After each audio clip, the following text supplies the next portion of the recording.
A, B, C. Easy as 1, 2, 3.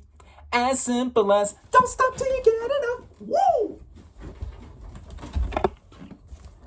Cause this is Thriller. What is up, everybody? Random Man here. Whew, I'm still a little out of breath and sweating a bit from doing that cringe-worthy intro. I recorded and re-recorded that way too many times, but that is not why you're watching this video. You're watching this video for me to bring you my review for Michael in one take. Now, the plot of this biographical film follows the life of singer Michael Jackson, covering his involvement with the Jackson 5 in the 1960s all the way up to the Bad Tour in the 1980s.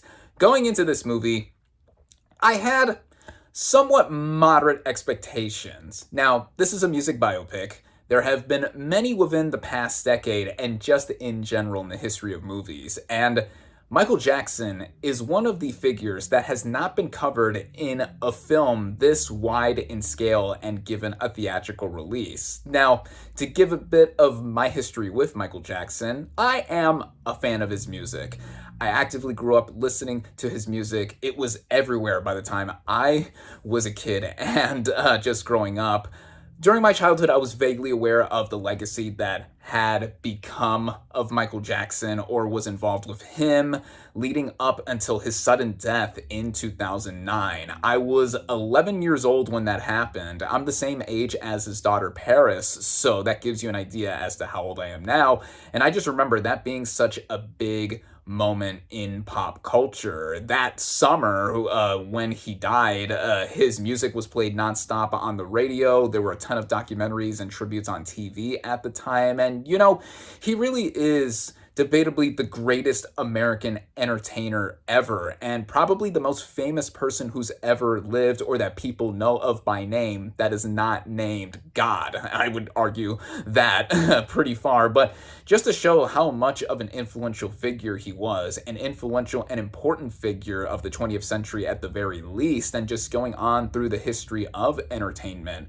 Of course, his legacy has been marred by many controversies and other things that have happened post the 1980s, going into the 1990s, into the early 2000s. But this movie was in development for a while, and within the past couple of years did run into trouble because the entire ending of the movie had to be changed, with one of his accusers that pinned him as having done some wrongdoing, pointing out that it was illegal due to a clause that was previously agreed to portray that portion of Jackson's life involving him if it were ever to be dramatized into a feature film. So that led to some reshoots and other stuff having to be done until we got this movie that we got now. Originally, the cut of the film was 3.5 hours or so, and it ends up until the late 1980s, as I have just mentioned. But looking at how it was all coming together, there was a lot of involvement with the Jackson estate and some members of the Jackson family that are still alive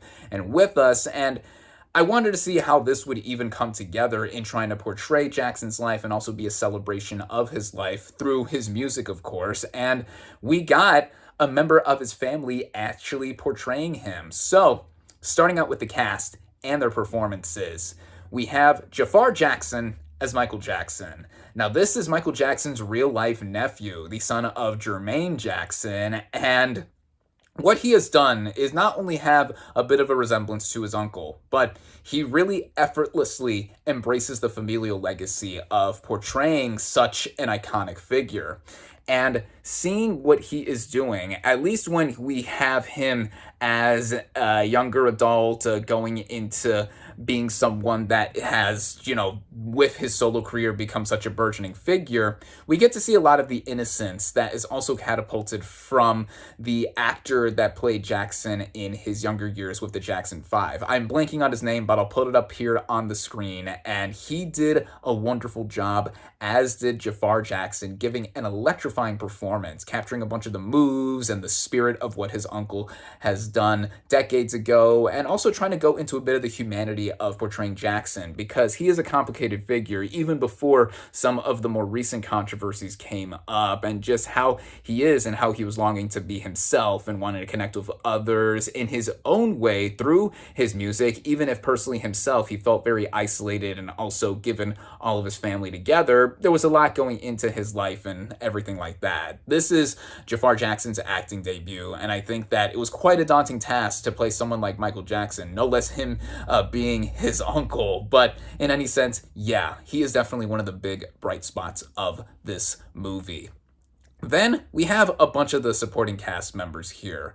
Notably, we have Coleman Domingo playing the father of Michael, Joseph, and many people are citing him as a standout of the film too, and I agree. He plays the very overbearing and domineering father to the Jackson family, who came up with this idea of having a family group together, and the film really portrays him as the villain of sorts, but also being responsible for catapulting them into success. And Domingo gives, I think, a nuanced performance. Yes, we're supposed to be opposing him the entire time, given how this is supposed to be portraying him and the rest of his family, but I do think that with the strength of how Domingo is as an actor, I've been a big fan of his for almost a whole decade now, in me noticing him in projects. We just see like how he is as this guy who really just wants to have them all perform, practicing all day and night, and also showing his abusive side and other things like that. Oh man, this performance, yeah, is one of the big highlights next to Jafar Jackson playing Michael himself. And there's also Nia Long as Michael's mom, Catherine, and other members of the cast in between here. I'm also blanking on the name of the actor who plays the bodyguard, Bill, but I'll put his name on the screen here as well too. I thought he stood out. And there's even Miles Teller as John Branca, the entertainment lawyer who becomes very closely associated with Michael. The real life Branca is one of the three producers of this movie too. Him and accountant John McClane are two of the producers and are in charge of Michael Jackson's estate. So that gives you a lot of what you need to know in this being an authorized biopic portrayal of Michael Jackson. But I think most of the performances here are really something to praise, given the material that is being worked with here, and just a lot of other stuff in between in showing us the performative aspects of this movie specifically. Now, getting into the writing. The writing of this film was done by John Logan, who is a 3-time Oscar nominee. Most recently, he wrote the screenplay for one of my all-time favorite movies, Hugo, from 2011, adapting its source material to this film. And what we see here, in many ways, is a typical biographical structure in what we see with music biopics specifically. We begin in Gary, Indiana in 1966, going all the way up to one of the performances of the Bad Tour in 1988. So it covers that specific period of Michael Jackson's life, and how we see the early days of the Jackson 5 coming together, performing, and then eventually Michael growing up and going solo. We get to see a bunch of the big facets and a bunch of the detailings of Jackson as a figure, and going into some of his personal life. Now, you could say that it does follow the formula to a T, and all of it coming together is very entertaining, I do feel, even with the two thirds of this movie that begin before the final third and act, just feeling like it is just touching certain specific moments that are just there, going off of a checklist to show that, yeah, these are the big moments that need to be covered and are to be shown, because of course, with a movie about Michael Jackson and having a bunch of his music in there, those are moments that we want to see and hear all of the performances and even the making of certain moments here and there. The director of this movie is Antoine Fuqua. Famously, he directed Denzel Washington to a Best Lead Actor Oscar win for Training Day, and of course worked with him again later on for the Equalizer film trilogy, and he's a director I do mostly like. He's directed stuff like Southpaw, the remake of The Magnificent Seven, also starring Denzel Washington, and then now here, I do think that he was an interesting choice to helm a project of this size. And again, with how I think this movie is entertaining, I do think that he holds it all together and just shows off a lot of the recreations of certain moments with Michael Jackson's life that I do think fall on the screen very well. For example, the making of Beat It coming together with Jackson actually getting the real life feuding gangs, the Bloods and the Crips together, which was something that I didn't know that much about. I knew a lot about Michael Jackson's life before this movie anyway, and then there's other moments here like the recreation of the filming of the most famous music video of all time in Thriller, and so many other things too that I feel that those that are going to be watching this movie just to get those moments recreated on the big screen, that is something that you are going to get, and that is mainly what you are going to get here. I do think that even with that all being well done and this movie never being boring necessarily, it is rushed, and it's a generic way to tell this film, and given how much control the Jackson estate and a bunch of his actual family members were involved with this movie, you can tell that is just the intent of how this movie is. And again, I do think this movie does flow in a way that it keeps itself going, bouncing from moment to moment, though it becomes very predictable in one sense in that it goes to a very slow, familial moment at one moment, and then in another moment, it's a recreation of a famous moment from Jackson's life. So literally, it's Michael moments, if I were to say this movie's being described as altogether and being a specific package, in that moment to moment, we get to see music, family, a bunch of other stuff together. And to the movie's detriment, by the time it does get into its third act, which again was changed and was originally going to intend to include some of the more controversial moments of Jackson's life and career before legally it had to be all changed, that is when I think the movie does screech a bit to not a halt, but it really slows down and takes a moment to have us try to have a sense of it building to a climax or a final moment here, because the first 2/3 of this movie have it just go through and just touch a bunch of moments and have a bunch of bases be covered in what we are seeing of Michael Jackson's life between 1966 and 1988.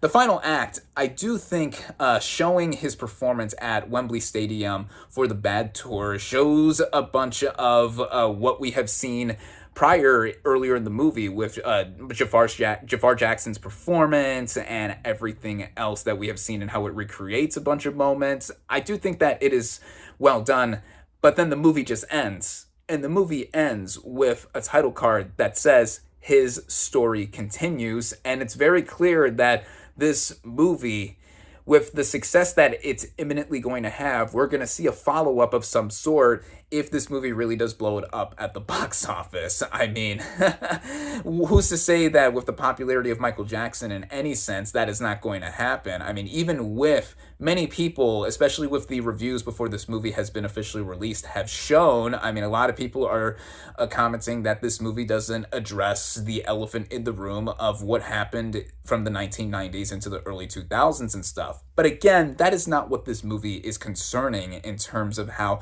it all comes together. For me, I do think that it is entertaining, as I have mentioned time and time again throughout this review so far. It does have a tendency to have a bunch of editing and cutting all together that felt reminiscent of what I recall in another recent music biopic with Bohemian Rhapsody, in that we see a lot of moments that are just intercut and shown in between. Montages galore, seeing recreations with Jackson, of course, collaborating with the likes of Quincy Jones, and also going through with his family. It really is touching a bunch of things all together. Not everything is cleanly done technically, but overall on a technical scale, I thought this movie was pretty standard. I mean, when he gets his pet chimpanzee Bubbles, that is a pretty obvious CGI mock-up of the animal, and some backgrounds and moments also don't look too convincing, even though this movie had a very high budget anyway. But on a technical scale, mostly it is the performative aspects, like with Jafar Jackson himself capturing the essence of his uncle, and all this other stuff with the concert moments. That is one big reason to see this movie in the theater if you're going to be seeing it at all, because the sound really makes you feel like you are in a concert or at an auditorium that is as huge as the stadiums that Jackson was able to sell out easily. And of course, the music. What is there to say about the music? It's Michael Jackson. I mean, he has some of the greatest hits of all time here, and you can't just help but either bop your head or tap your foot or hum along to all the songs that are here, because Jackson's music is so universal. He is such an important figure in more ways than one, in breaking racial barriers, being a very prominent black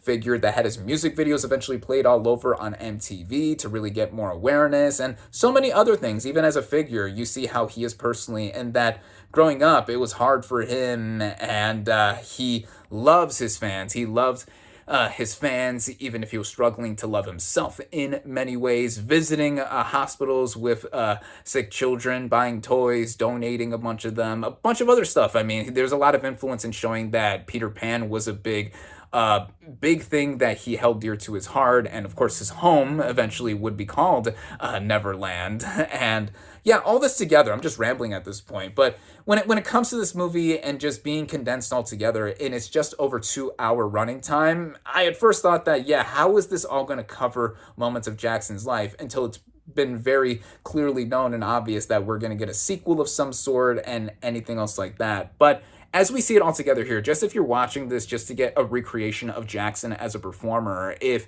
you knew him before this movie, if you didn't know him before this movie, he is a multi-generational figure. And I think that as far as biopics go, this is in line with being one of the more average ones, I would say. And it's going to impress those that have known about Michael, not known about Michael, if you want to have an introduction to him as well. I mean, when I was going in to see this movie, I saw a family of three, a mom, dad, and a young son go in. The dad and the young son had matching red Thriller jackets, which I thought was cute, and the kid looked no older than 3 years old. So you can tell, oh my God, like, Michael Jackson is reaching so many people now, even about a decade and a half after his passing, and showing how popular he really is. Now, again, those that are going into this movie trying to get a comprehensive look at his life are not going to get that, because of the point of where this movie ends, and possibly where it's going to go if this movie really does blow it up at the box office, which I do think it will. But yeah, it's tough for me to say, because in the moment, I enjoyed watching this movie. I was very, very entertained, and I thought that a lot of the strong points were the two main performances of Jafar Jackson and Coleman Domingo, Jackson's physicality in capturing his uncle, and some of the big performative and recreative moments altogether. But in any sense, with this movie feeling generic and rushed in many moments, just trying to cover many aspects going into the third act, leaving quite a bit to be desired, even if a second part is not intended to have been made after this, I thought that the movie overall was okay.